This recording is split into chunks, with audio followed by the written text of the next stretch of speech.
Dukomeje rero dushakisha ubwoko bw'Imana. iSiraheli yanyo y'abirabura bavuga ko ubwoko bw'Imana bwabuze, bwaburiye he? Reka tubirebe, tutangire tureba. Noneho dukomeze tuzamuka turebe iSiraheli yanyo ni bande n'abariya bari hariya bahageze gute. Urumva bari Ashuri. Ubuzima bw'ubucakara burakomeye kubera ingoyi bariho bashatse uko batoroka. Bahise bari hano muri iki gice cy'uburengerazuba bwo hagati, bahise bamanuka bagana amajyepfo, bagana za Fiji, mu kirwa cya Fiji, baza za Australia. Ariyo mpamvu wumva ngo ahantu hose hari abasangwa butaka. Bahageze gute rero? Nibwo bwoko bwa iSiraheli bwaturutse bumanuka hose, buza za Madagascar, binjira za Afrika, bararenga bazi ibice byose bajya kuri Amerika y'Amajyepfo, ari nabwo abandi bazamutse baza muri Amerika y'Amajyaruguru.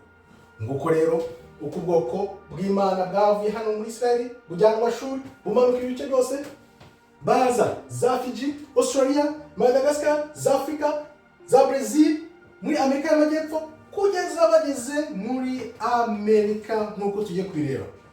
Ivanjiri ya Tomasi iratubwira ngo shaka, nushaka uzabona, nubona uzamenya, numenya uzatungurwa, nutungurwa uzagira ubwoba, bizagutera ubwoba ko ibyo bintu bizabikomeye, ariko nyuma y'ibyo byose uzategeka byose. Aha rero niho turebera ko ivanjiri ya Tomasi ari ivanjiri ya nyakuri, kuko twaragereje dusanga koko irakora. Reka dukomeze rero turebe uko byagenze bamaze gutoka bagiye muri ibyo bice byose. Urumva ko batatanye, bwa bwoko 10 nibwo bwagiye, hasigaye Yuda na Benyamin bari mu gice cy'amajyepfo. Reka turebe uko byagenze. Urumva rero ko hari ibintu byinshi twasimbuka, ariko reka tugere mu 1492 Christopher Columbus ajya gushaka abantu muri Amerika. Kubera iki yitwaje umusemuzi w'igiheburayo? Ni gute rero tumenya ko bari abantu bari ubwoko bw'Imana? Nuko mu 1492 Christopher Columbus yagiye muri Amerika nk'ubuhanuzi kugira ngo busoze, agiye kureba bariya abantu, kuko Imana yari yarakumiye buri muntu wese kugira ngo atazagera muri kiriya gihugu, ko cyari igihugu gishya aho bahungiye. Urabona bavuye mu bice byose, barazamutse baza kujya muri Amerika. Noneho uyu mugabane wa Amerika mu myaka ya za 600 nyuma y'ivuka rya Kristo, ntabwo Imana yari yarabemereye ko bajya kuri uyu mugabane. Nuko rero baje kujyayo, Christopher Columbus ari bayoboye, bajyanwe n'umusemuzi Louis de Torres wasemuraga igiheburayo, kuko aba bantu bari muri Amerika bavugaga igiheburayo. Niko tumenya ko buriya bwoko bwari muri Amerika mbere bari ubwoko bw'Imana bwavuye Israheli icyo gihe cya Ashuri, bagira ibice byose, barazamuka baza kuza muri Amerika, ariko tumenya ko bari ubwoko bw'Imana kubera ko wabireba Louis de Torres yari umusemuzi w'igiheburayo wa Christopher Columbus.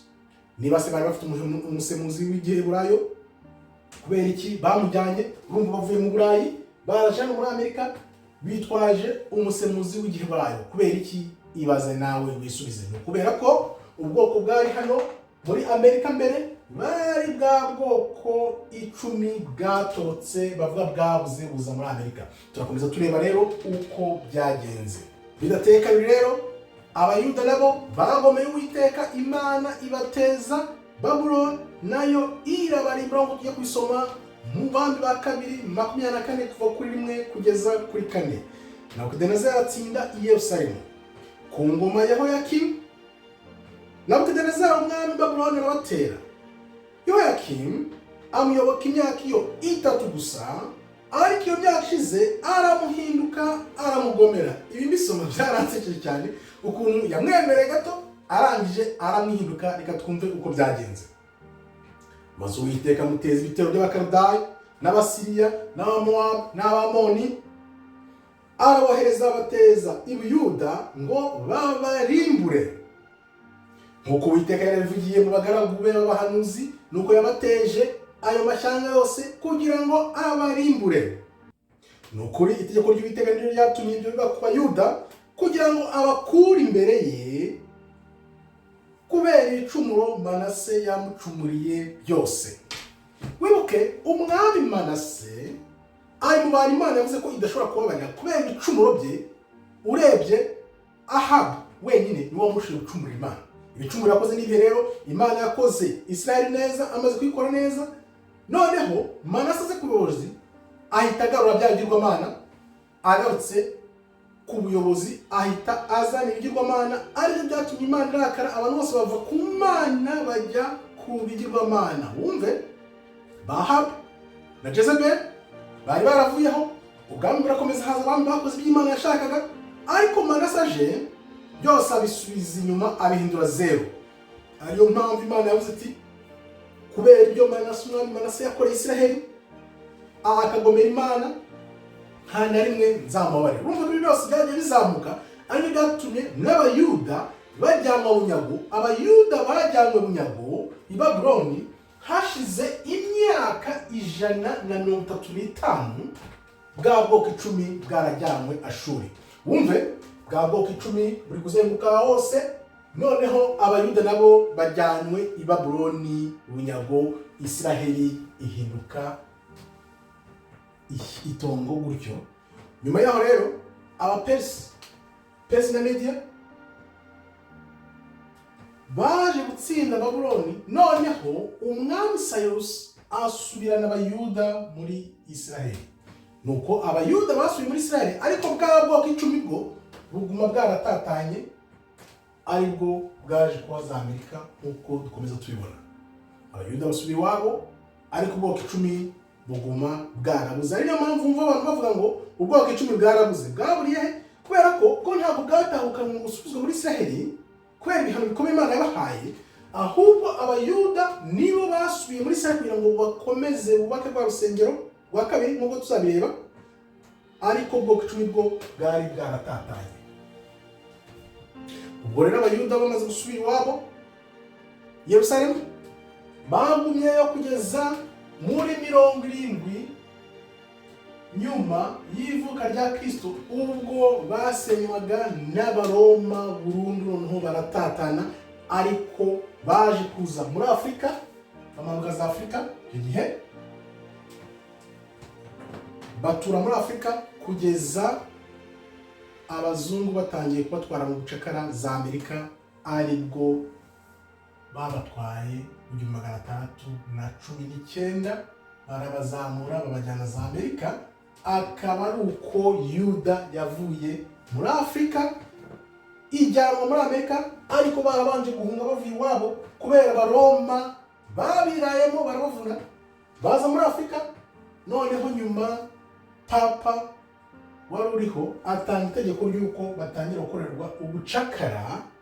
Ubwo bucakara rero bwabajyanye muri Amerika. Yuda aza muri Amerika. Uyu munsi akaba ari abirabura bavuga ngo ni abirabura b'Abanyamerika bari muri Amerika, nibo bwoko bwa Yuda. Nuko bageze muri Amerika uhereye muri 619, akaba ari ubuhanuzi bw'imyaka 400 buri gusoza. Imyaka 400 y'ubuhanuzi ikaba iri gusoza. Imana ikaba yari yavuze ko iyo myaka nishira bazongera kwibuka bariho, noneho ibihe by'anyuma bikaba biri kuza. Akaba ariyo mpamvu nuko kuri gusohoka hanze ku muvuduko w'urumuri.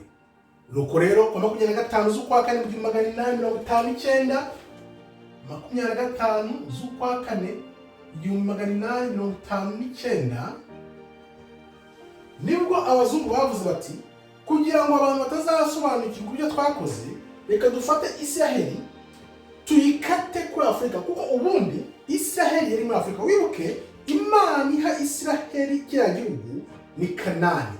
Ikanani cyari igihugu cya Afurika, kuko nk'uko murabivuga igihugu ntabwo kimutse. Bakoze iki rero?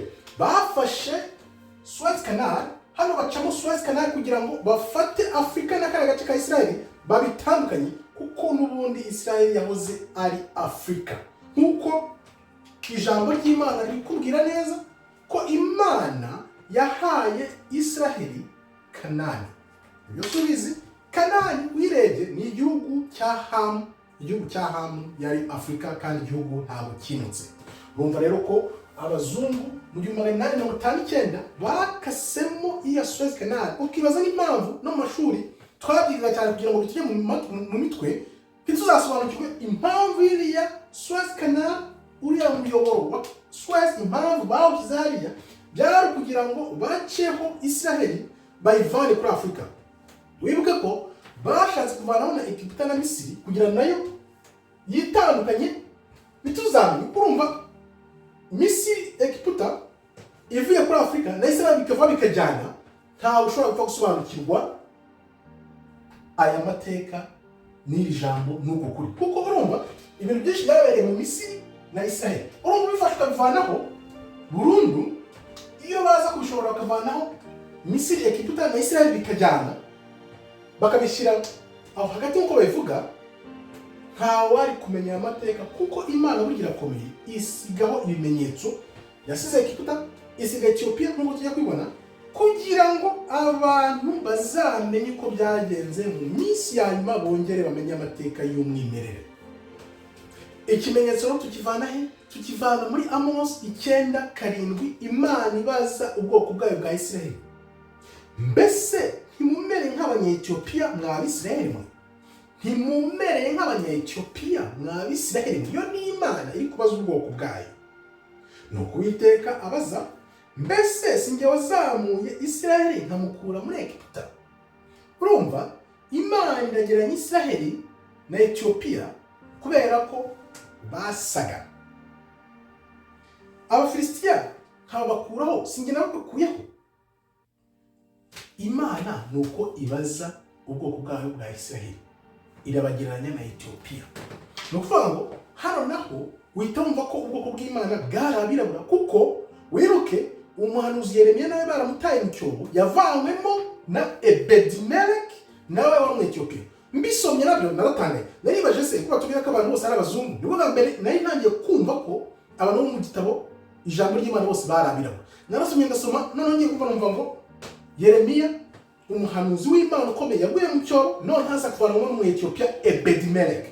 Yese mvuga wow, reka nshakishe. Nuko nakomeje gushakisha rero, n'ijuru rigenda yimfasha kugira ngo menye. Nuko naje gutahura yuko ubwoko bw'Imana bwose bwo muri Bibiliya, ndatangira ndasoma nsanga bose barabirabura. Ibimenyetso tugurumva ko bifatika utabirengaho gukomeze gukurikira iyo zabwonko.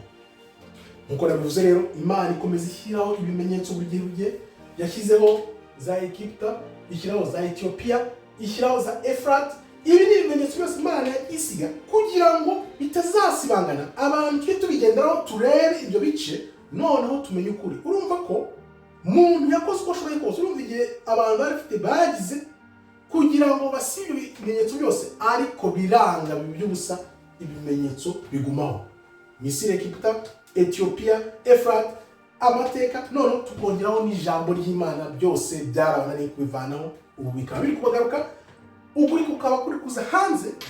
Iyo urebeye mu mwuka ukareba ibihano Imana izaha abantu bawe, wibuke Imana iravuga iti, ubona biteye agahinda gusa nta bundi byagenda. Nibo Imana yarabahaye ubwoko bwanjye, ndabubahaye, ariko nimukora umurengera ibyanyu bizaba ubuziraherezo. Wibuke ubwoko bw'Imana ngubu bugiye kubabarirwa, bwongere busubirane ubutware, ariko bano bantu ibihano Imana igiye kuzabaha, iyo birebye usuravuga Mana wabagiriye impuhwe. Ntacyo wakora ko ibihano bibategereje kubera ibintu bakoze birenze ukwemera kwa muntu. Gusa hari benshi babikurikira nyine buhumyi, bose ubu nyine bazabigenderamo, ariko ibihano bibategereje bizwi n'Imana gusa. Reka turekeraho. Dore rero ikindi kimenyetso Imana yampaye kugira ngo mbone ko ubwoko bw'Imana n'Abanyagiputa bose barabirabura. Ezekiyeli 29:12 kugeza kuri 14.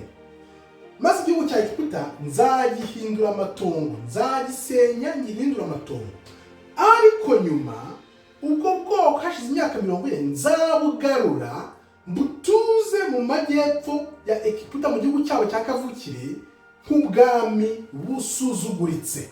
Urumva Imana yahaye ingufu zikomeye cyane, yakunze Egiputa cyane burya, noneho barirara bajya mu bigirwamana. Imana ivuga ko izabasenya ikabagira amatongo, ariko abatatanya mu bihugu byose, nyuma ikazabagarura nk'ubwami busuzuguritse bwari kuba mu majyepfo yose